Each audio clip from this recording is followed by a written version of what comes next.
जाति आधारित सर्वे जनगणना हुई, सामाजिक आर्थिक सर्वेक्षण,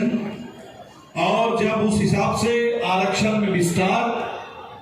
जो 10 लाख रोजगार का वादा था 17 महीने के अंदर 5 लाख पक्की नौकरी, सरकारी नौकरी। आजकल जब रोजगार की बात होती है तो मोदी जी कहते हैं कि भाई पकौड़ा तोड़ना भी रोजगार है।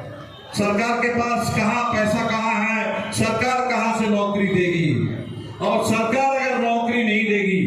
सरकार का काम अगर नौकरी देना, रोजगार पैदा करना नहीं है, तो हम सब लोग तो ठीक समझ जाते हैं बात को कि तब उस बाबा साहब अम्बेडकर ने संविधान में जो आरक्षण का प्रावधान किया था, उस आरक्षण के अधिकार का तब क्या होगा? जब हर जगह निजीकरण होगा,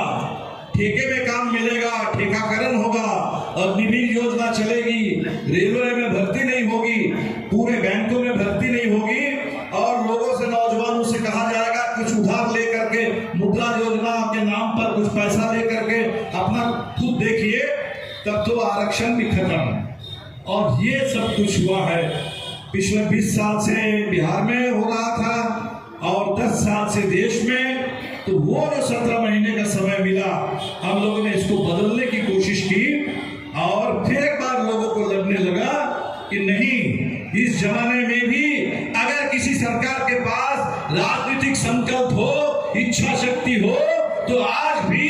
पक्की नौकरी संभव है, सरकारी नौकरी संभव है, नौजवानों के लिए स्थायी रोजगार, सम्मानजनक रोजगार, सुरक्षित रोजगार, ये संभव है। तो लोग, मोदी जी ने भी देखा कि बिहार से रोजगार के आधार पर, रोजगार के इर्द गिर्द, रोजगार को केंद्र करके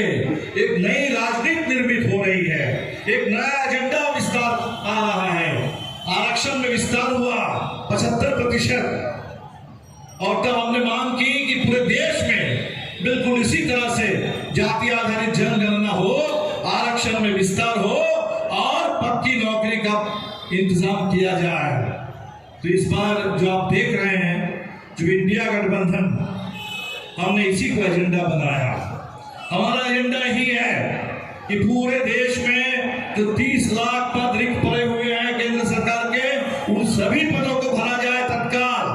और इसके साथ साथ 1 करोड़ कम से कम पक्की नौकरी, उसका इंतजाम किया जाए। तो ये रोजगार के लिए, ये देश में इस समय जो पूरे अग्निवीर योजना आई है, जिसके चलते देश के नौजवानों को बहुत ठग लिया गया। उनको 20-22 साल के नौजवान जो इतनी मेहनत करके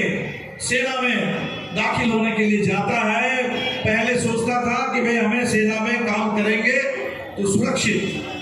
सामाजिक सम्मान मिलेगा, सामाजिक सुरक्षा मिलेगी, अगर हमारे साथ अगर कुछ हो भी गया तो परिवार सुरक्षा में शहीद का दर्जा मिलेगा। तो वो अग्निवीर योजना ला करके आज मोदी जी 73-74 साल की उम्र में फिर प्रधानमंत्री बनना चाहते हैं, लेकिन 22 साल के नौजवान को अग्निवीर बना करके 22 साल की उम्र में उसको घर भेज रहे हैं कि तुम्हारी नौकरी खत्म, तुम जा करके आप घर में चले जाओ। तो ये जो ठगा गया है देश के नौजवानों को, हम लोगों ने कहा कि ये बिल्कुल इसको समाप्त करेंगे और स्थायी रोजगार इसका इंतजाम किया जाएगा। अभी राजा राम जी बात कर रहे थे, योगेंद्र जी भी बात रख रहे थे, ऐतिहासिक किसान आंदोलन पूरे देश में किस सवाल पर खड़ा हुआ? खेती को बचाने के लिए, कॉर्पोरेट के कब्जे से खेती को बचाने के लिए। एमएसपी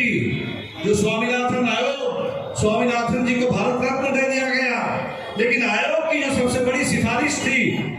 कि इस देश के तमाम किसानों को सभी फसल के लिए उनको एमएसपी की कानूनी गारंटी मिले, और वो एमएसपी ऐसा एमएसपी तय हो जो लागत से 1.5 गुनी कीमत किसान को मिले।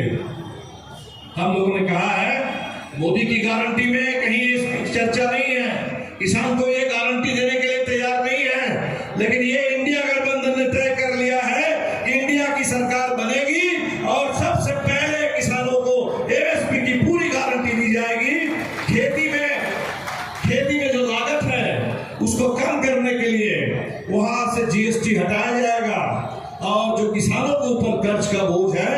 इस बोझ को समाप्त करने के लिए, इसको कम करने के लिए आयोग का तत्काल गठन होगा, ताकि किसानों के जो कर्ज है उसको हम समय के अंदर समयबद्ध तरीके से उसको समाप्त कर सके।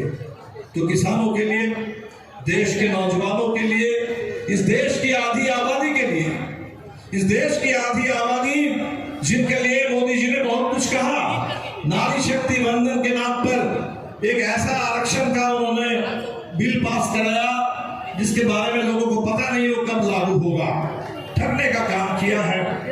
बहुत बात की गई थी कि बहुत हुआ नारी परवार और मोदी सरकार आएगी तो देश में महिलाओं का सम्मान, लेकिन आज जिस तरह से हिंदुस्तान में महिलाओं के सम्मान के साथ खिलवाड़ हो रहा है, जिस तरह से महिलाओं के ऊपर संस्थागत तरीके से अत्याचार हो रहा है, हमला हो रहा है, चाहे आप मणिपुर की बात करें, आप कर्नाटक की बात करें, आप मोदी जी के अपने चुनाव क्षेत्र बनारस की बात करें, आप पूरे देश के किसी भी कोने की बात करें,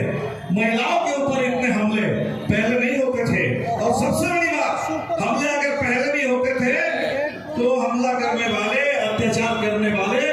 उनको दंडित करने के लिए कोशिश होती थी, लेकिन आज बलात्कारियों को संरक्षण मिल रहा है। ब्रिजभूषण शरण सिंह, उनके ऊपर कोई कार्रवाई नहीं होती, और जब चुनाव में टिकट देने का सवाल आता है तो उन्हीं के बेटे को टिकट दे दिया जाता है, प्रज्वल रेवन्ना को टिकट दे दिया जाता है, और उनके पीठ पर हाथ रख करके मोदी जी वोट मांगते हैं। तो हम तो समझते हैं कि इस बार का चुनाव इस देश के किसान, इस देश के नौजवान, इस देश की आधी आबादी, देश की बहनें, हम लोग सब मिलकर लड़ रहे हैं।